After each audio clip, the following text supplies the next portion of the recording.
Hello everyone, I'm Fiona. Today's video focuses on the maximum speed of the angled twisting blade on a CNC wire cutter. Currently, the maximum speed supported by the angled twisting blade on a CNC wire cutter is 500 RPM. Increasing the speed to 600 RPM will cause the machine to issue an alarm. Because the machine's counterweight, which weighs approximately 400 kilos, is driven by inertia during operation, it can easily overload the motor.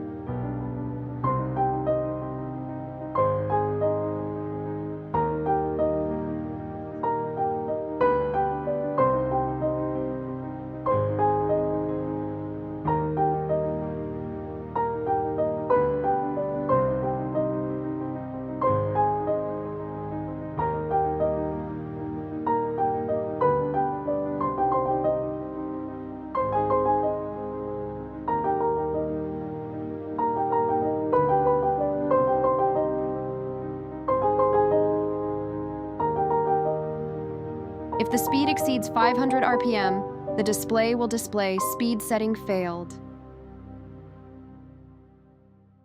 Thank you for watching. I'll see you in next video.